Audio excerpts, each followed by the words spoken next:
Praia em Revista, no Rádio Clube de Angra, quinzenalmente aos sábados.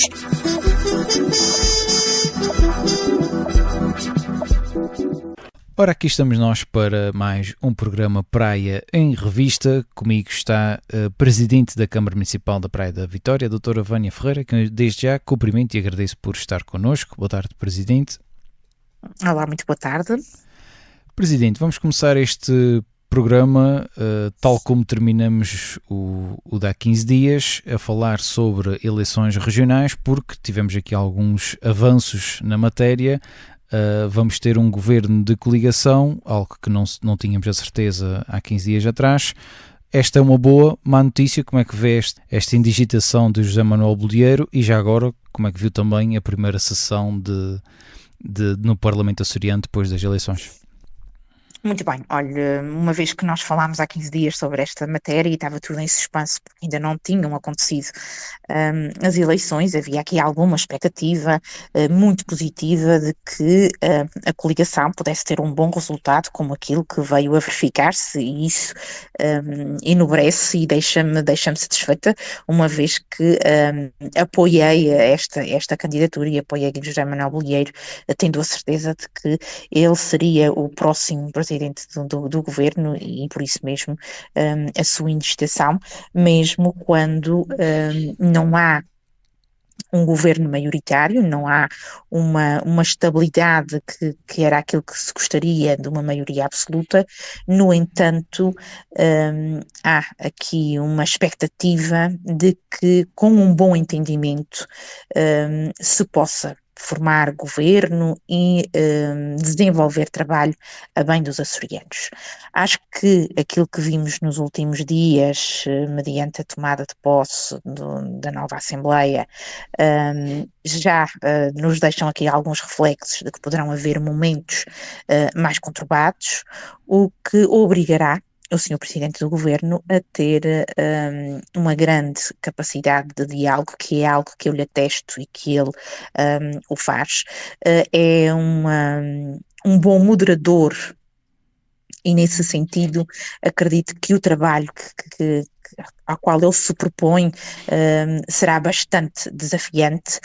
mas que será importante para os açorianos perceber que a postura dele, a boa vontade em desenvolver efetivamente um trabalho para bem de todos nós, que ele será reconhecido pelo seu esforço e principalmente pela sua capacidade. Portanto, aquilo que eu estimo é que o trabalho possa fluir da melhor forma, para bem de todos, que haja o verdadeiro sentido de responsabilidade, de que nós não podemos brincar aos momentos eleitorais, nós temos que aceitar aquilo que o povo definiu, e o povo votou, o povo fez uma escolha, não atribuiu uma maioria absoluta, mas dá a liberdade e a legitimidade a este governo de coligação de desenvolver o seu trabalho com, obviamente, o acompanhamento de outras cores partidárias que vão ter que, de uma forma responsável, adaptar-se àquelas que são as medidas propostas e na salvaguarda dos interesses dos açorianos. Quero acreditar que vão fazer pelo melhor, viabilizando aquilo que é do interesse de todos. Muito bem, vamos colocar neste caso a democracia a funcionar a 100%, Ora diria bem. eu. Presidente, obrigado por esta à parte, assim também terminamos o assunto que foi as eleições regionais antecipadas. Passando para o Conselho em específico da Praia da Vitória e numa altura onde nós conversamos sobre o Carnaval há 15 dias, mas ele começava no dia que nós conversamos, eu pedi-lhe, se calhar de uma forma até breve, um feedback daquilo que foi o Carnaval aqui pelo Conselho da Praia e se calhar mais especificamente àquilo que aconteceu no Ramo Grande, não é? Que é o ponto de encontro aqui do centro da cidade. Muito bem. O feedback em relação ao Carnaval, nós não podemos dizer que foi um momento mau para o Concelho da Praia da Vitória. Foi um momento que aconteceu dentro daquelas que eram as nossas expectativas, com muitos grupos ao longo da ilha a circular, mas o que se veio a verificar foi uma diminuição de grupos a passarem e a pararem em alguns pontos que anteriormente eram quase que essenciais para alguns grupos e que este ano não tiveram a oportunidade de atuar, se calhar em tantos salões, e acabaram por deixar aqui alguma marca mais negativa pelas suas ausências em algumas casas que estiveram abertas, inclusivamente o próprio auditório. Ora, o auditório do Ramo Grande nós temos que ver que é uma casa muito específica, não é uma casa do povo, não é uma sociedade, é uma estrutura municipal com regras de funcionamento, com direito às pessoas adquirirem um bilhete e ficarem com a liberdade de entrarem e saírem na sala com o seu lugar registado. No entanto, tem noção de que nós não fazemos uma contratualização de espetáculos para o preenchimento de uma noite. Nós entramos no regime de carnaval, em que a sala está aberta e após o convite ao longo da ilha a todos os grupos que se disponibilizam a estar no carnaval, todos eles têm a liberdade de passarem no auditório ou não. Ora, aquilo que se verificou no sábado, no primeiro dia de carnaval, no auditório, foi uma redução bastante acentuada face àquilo que tinha sido o ano anterior, mas eu julgo que é importante nós fazermos aqui uma avaliação face à comparação que tem sido feita com o ano anterior. O ano anterior era um ano de retoma do carnaval. Portanto, havia uma grande vontade de reviver o carnaval, mas também porque os próprios grupos tiveram mais tempo para prepararem o carnaval. Aquilo que nós viemos a perceber, e depois de várias conversações com os próprios grupos, porque com a preocupação de no sábado ter havido uma redução da vinda ao auditório e fazendo alguns contactos na expectativa de que se pudessem organizar para lá passarem, aquilo que era exposto aos nossos colaboradores é que o público do auditório é um público exigente, e que, de alguma forma, se sentiam um pouco verdes para atuarem no auditório logo no primeiro dia. Ora, isto quer dizer que do Natal ao Carnaval houve um espaço muito curto, portanto a preparação do Carnaval foi feita de uma forma diferenciada, em que se calhar os próprios grupos não tiveram o amadurecimento que precisavam e sentiram-se mais confortáveis em procurarem e pisarem o palco do auditório nos dias seguintes. O que se verificou, porque nos dias seguintes tivemos casa cheia, noites prolongadas, em que efetivamente fomos visitados por muitos grupos e que, obviamente, isso para nós foi muito, muito gratificante. Tivemos este embaraço, que para nós não pode de maneira nenhuma ser visto como uma situação propriamente negativa, mas pela liberdade que os próprios grupos têm de circular livremente, deles o direito de fazerem a escolha de irem ao auditório no primeiro dia ou não.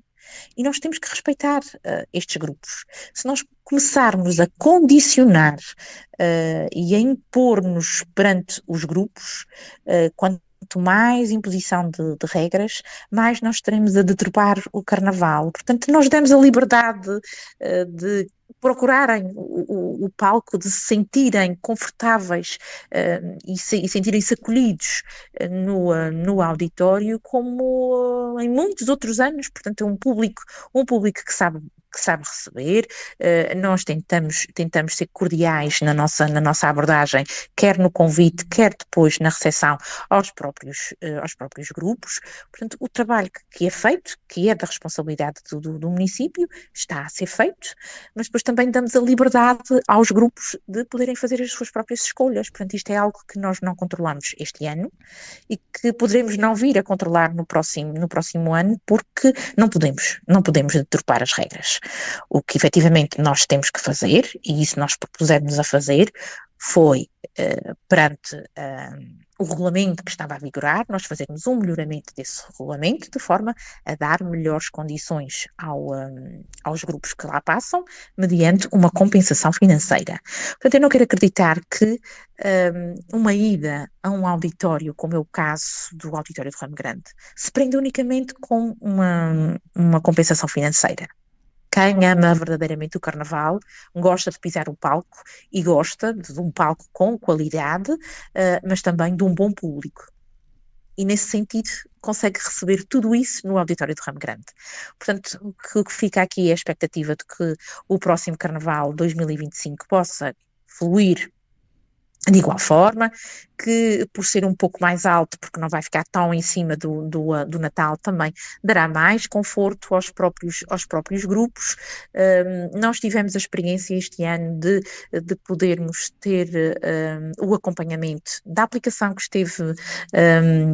a ser trabalhada ao longo de todo o Carnaval, para que esta possa vir a transformar-se num bom instrumento de organização dos próprios grupos e da gestão das salas. Portanto, é algo que nós também temos que amadurecer, mas temos que ver isso com bons olhos. Portanto, há um sentido evolutivo que, de forma natural, há de ser amadurecido até ao próximo ano, e acredito que o feedback poderia ser melhor se os grupos tivessem conseguido, se calhar, fazer ou maior número de atuações em alguns salões do concelho. Não posso dizer que não há aqui algumas preocupações com algumas freguesias que, por norma, não ficavam tão a descoberto e este ano ficaram, como outras que já, por norma, não eram, pronto, talvez o salão de eleição, e que já se sentiam visitados por um menor número de bailinhos e que continuam a sê-lo. Portanto, há aqui algumas situações que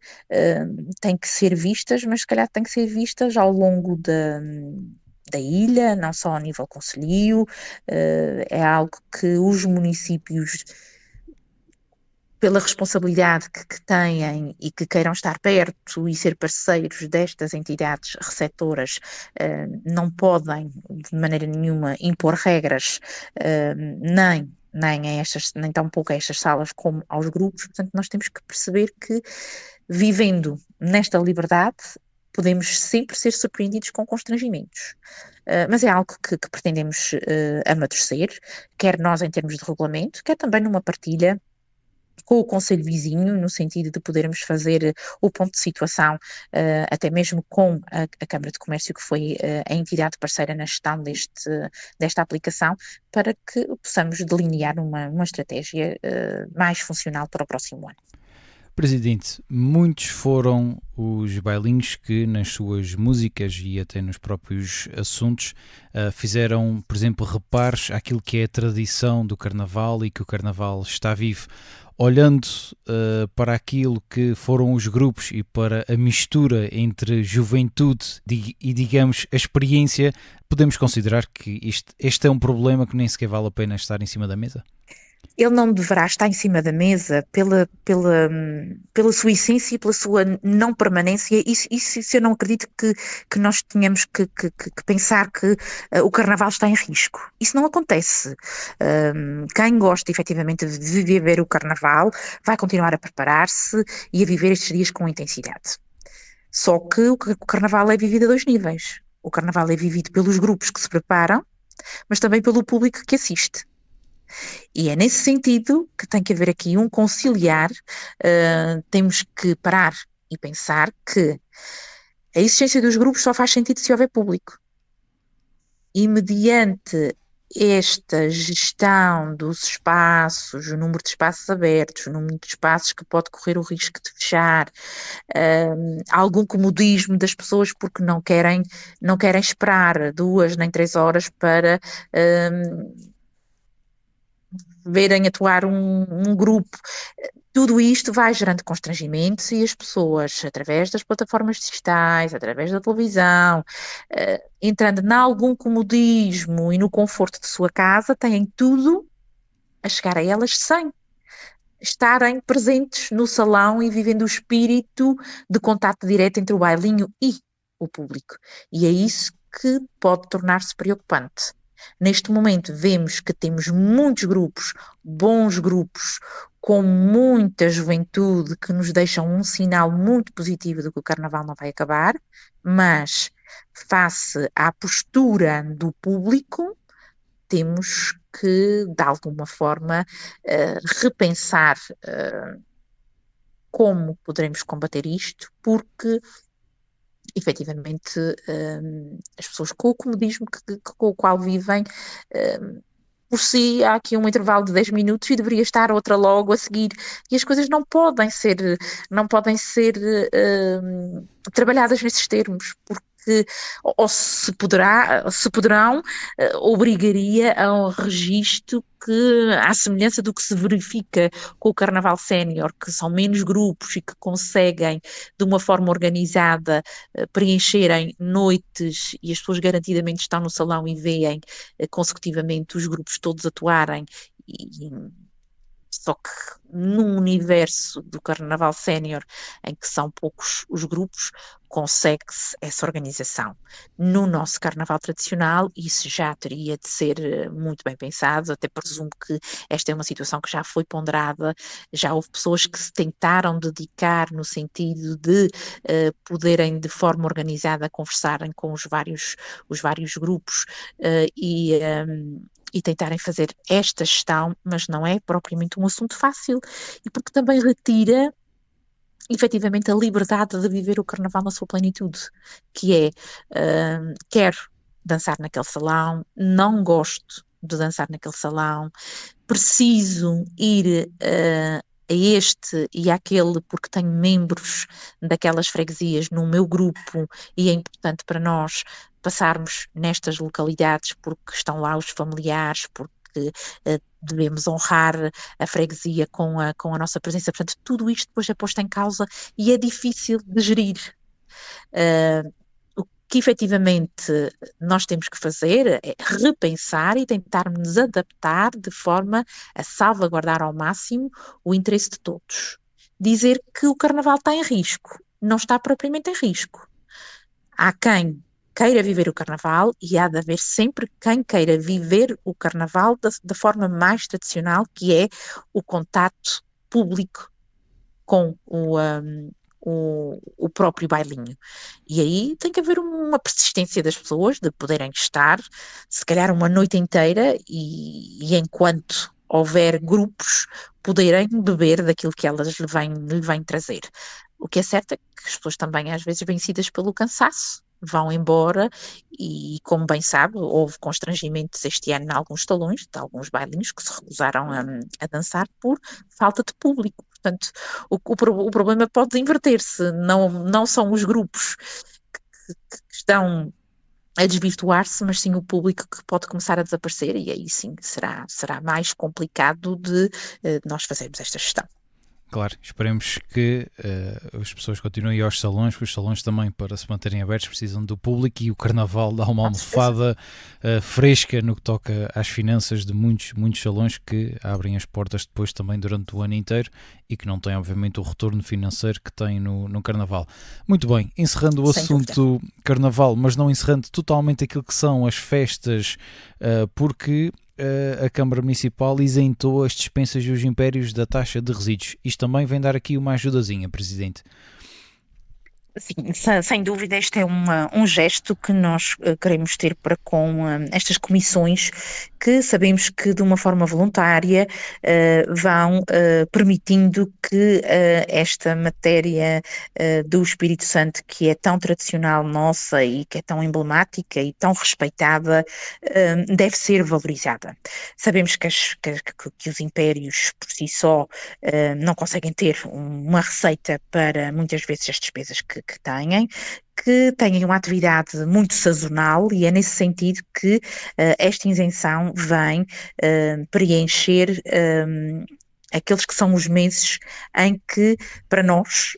há o reconhecimento de que não há nenhum tipo de atividade, portanto será o início do ano, até à fase de arranque da atividade dos impérios, a partir do mês de maio, e depois com o seu término em outubro, e voltamos a isentar o mês de novembro e dezembro. Portanto, aqueles meses em que não há nenhum tipo de atividade, estas comissões não têm preocupação com os pagamentos, fica tudo isento, passam só a dar um contributo mediante aqueles que são os meses de atividade. Entendemos que este é um gesto que deveríamos ter, poderemos vir a caminhar para uma isenção total, desde o momento que tínhamos essa capacidade, não há porquê de não pensarmos esta matéria, porque também sabemos que estas são situações em que já vão havendo algumas dificuldades na gestão destes espaços, na constituição de comissões, e aquilo que nós queremos é, de uma forma muito positiva, poder dar sinais de que é importante as pessoas manterem o seu contributo a estas instituições para que elas não corram nenhum tipo de risco e para que também não condicione a atividade delas. Muito bem, esperemos que a atividade também decorra dentro da normalidade. Presidente, mudando daqui para um tema que eu diria que é mais sensível, foi apresentada esta sexta-feira a estratégia local de combate à pobreza e exclusão social para o Conselho. Em que pontos podemos nos basear nesta estratégia, Presidente? Ora, esta é uma estratégia muito, muito completa, em que vão ser aplicadas 54 medidas que vão ter enfoque na valorização, quer individual, quer na perpetuação do estigma que nós vamos vivendo, dos apoios que parecem eternos, mas que não devem ser, e a nossa luta será mesmo numa estratégia para combater a pobreza e a exclusão social. Aquilo que nós não queremos é que isto se perpetue, portanto, há que haver uma intervenção no sentido de minimizar estas situações que, felizmente, e face ao diagnóstico que foi feito, felizmente, nós vamos caminhando com algumas melhorias, e isso também nos traz alguma satisfação. Ora, as 54 medidas que nós estamos a propor, mediante o trabalho que foi desenvolvido, são metas às quais nós vamos propor-nos até 2027, numa tentativa de podermos efetivar esta estratégia e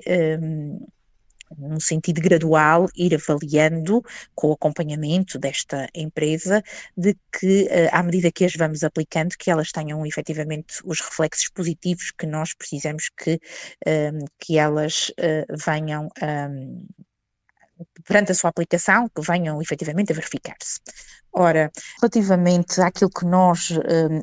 ambicionamos a médio e longo prazo, porque já temos algumas medidas a serem implementadas, a médio prazo a implementação de novas medidas, mas a longo prazo, até ao ano 2027, tentarmos complementar aquela que é aquelas que são as medidas propostas dentro da estratégia. Nós aquilo que pretendemos é principalmente aumentar os indicadores de educação e de formação no nosso concelho. Temos bons indicadores face ao número de estabelecimentos educativos e face à presença da nossa escola profissional entendemos que podemos ter aqui um bom percurso e consolidar esta matéria, mas também consolidar a atratividade do nosso Conselho para a fixação de mais famílias, ampliar os índices de atividade física e os hábitos de vida saudável, quer aqui na zona mais urbana, quer também ao longo das freguesias e da vila, mas também poder tirar um maior proveito daquela que é a natureza e que nos envolve. Portanto, há aqui indicadores muito, muito positivos e que nos vão permitir desenvolver um trabalho muito interessante, no sentido verdadeiro de reduzir substancialmente estes que são os indicadores de pobreza e de exclusão social que nós temos no nosso concelho e que nos preocupam. Nós queremos, neste espaço, ou até mesmo mais alargado, podemos vir aqui a falar num espaço de uma década, mudar paradigmas, porque efetivamente é para isso que nós vamos trabalhar, temos que mudar estes paradigmas e tornar-nos num concelho mais inclusivo, mais humanista e até diria mais, um concelho mais feliz. Porque efetivamente se as pessoas viverem bem, viverem melhor, vão se sentir mais felizes. E nesse sentido este instrumento vem-nos dar aqui medidas muito concretas e eficientes e que nós temos toda a certeza que também serão eficazes para nós continuarmos a construir aqui uma comunidade mais equilibrada, mais justa, mas também mais inclusiva. Portanto, há um trabalho longo a ser feito, o desafio ficou lançado, houve o reconhecimento do muito trabalho que já foi desenvolvido pelas equipas municipais, mas também ficou o desafio de muito trabalho a desenvolver e que a envolvência de todos eles será muito importante para que nós possamos ampliar aquilo que já estávamos a fazer, afinar alguns critérios mediante os aconselhamentos que recebemos desta estratégia. Portanto, agora é só agilizar procedimentos, tentarmos reduzir aqui algumas burocracias que também sabemos que muitas vezes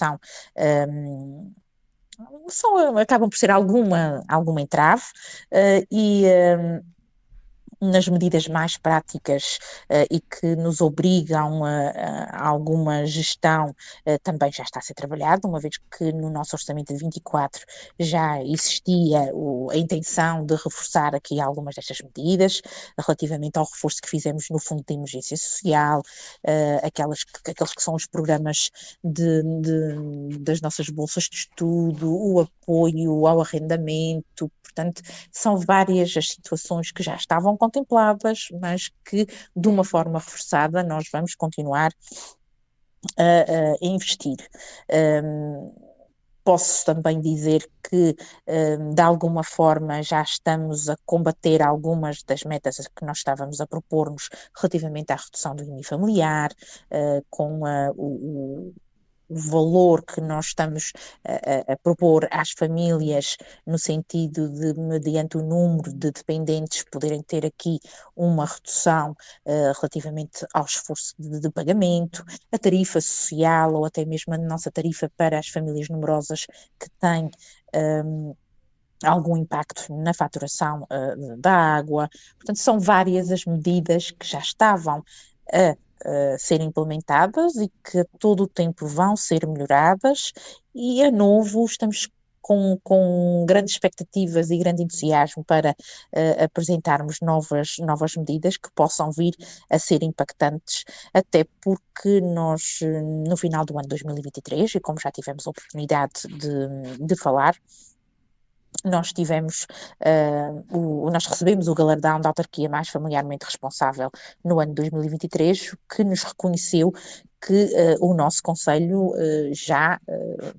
tinha implementadas medidas muito concretas e eficazes no apoio às famílias, o que também para nós veio de alguma forma consolidar que o trabalho que nós estamos a fazer tem de ser continuado, tem de ser perpetuado e tem que ser melhorado, porque vemos que muito já foi feito, mas que muito ainda há a fazer. Temos uma preocupação muito, muito específica naquela que é a área educativa, porque temos noção de que o futuro vai ter melhores reflexos se nós garantirmos que o fator educação é aquele onde nós deveremos ter maior enfoque, para garantir que a sociedade não terá falta de mão de obra, de que haverá o reconhecimento das carreiras profissionais, portanto, tudo o que possa ser direcionado à componente educativa, nós faremos um investimento nas crianças, nos nossos jovens, através dos programas de orientação vocacional, através da capacitação psicossocial do apoio escolar. Portanto, há muito, muito a desenvolver-se com todo este trabalho que foi feito pela Fundo de Maneio e no acompanhamento que nos dará. Não tenho dúvida que nos próximos anos teremos bons reflexos e que a evolução à qual nós nos estamos a propor será certamente muito positiva. Esse é um tema bastante sensível e que realmente merece que daqui a uns anos hajam realmente melhores indicadores, principalmente na nossa região, que infelizmente é a que tem maior taxa de pobreza do país. Presidente, há aqui uma área que por acaso até referiu aí pelo meio da sua intervenção, que também está relacionada com a pobreza, que é a habitação, mas virava aqui... diria o tema só para a habitação, já que fez ontem 8 dias que foi lançada a primeira pedra e também assinado o auto de consignação de construção de 3 habitações na freguesia de São Brás. Uma boa notícia também para o Conselho, já que esta é uma intervenção do Governo através de fundos do PRR. Sem dúvida, esta é uma boa notícia, algo que já era muito esperado há muitos anos, um compromisso do Governo Regional e que venha a efetivar-se. Portanto, em 3 anos de mandato, aquilo que era necessário ser desbloqueado para ativar o loteamento e a construção dos 13 fogos na freguesia de São Brás deu o seu arranque e obviamente que vemos isto como mais um potencial para uma freguesia que se mostra um pouco envelhecida, poder ter a oportunidade de fixar jovens famílias, dar resposta ao nível habitacional, porque nós não somos o concelho com maior déficit ao nível da habitação, mas face aos passos que o Governo Regional tem dado nos últimos tempos, nós vemos uma evolução bastante positiva no Concelho da Praia. Portanto, São Brás está a efetivar-se. Em Santa Rita, relativamente àquela que será a intervenção no bairro Pôr do Sol, exatamente a mesma coisa. Portanto, uma boa resposta, um número elevado de habitações que ficará disponível para dar resposta ao concelho. Associada a esta estratégia de combate integrado à pobreza e à exclusão social, nós também tivemos já a oportunidade de apresentar no final do ano transato a nossa estratégia de local de habitação, que com a intervenção e com o acompanhamento e a gestão dos fundos do PRR, também teremos a oportunidade de requalificar o nosso parque habitacional e até crescer com algumas habitações no sentido efetivo de dar uma melhor resposta às situações habitacionais. Portanto, vejo estas estratégias conciliadas com este investimento e esta visão do futuro habitacional do Concelho da Praia da Vitória como um bom percurso e um bom presságio. Portanto, aquilo que nós temos que tirar o melhor proveito é de efetivar estas candidaturas que estão a ser feitas, conciliadas com todos estes aconselhamentos que esta estratégia nos dá-nos sem dúvida aqui uma motivação para trabalhar e acreditarmos que há sempre mais a ser feito, podemos sempre fazer melhor e é esse o nosso desígnio. Muito bem, Presidente, desde já agradeço a sua disponibilidade mais uma vez em estar connosco. Continuação de um bom fim de semana. Muito obrigada, igualmente. Praia em Revista, no Rádio Clube de Angra, quinzenalmente aos sábados.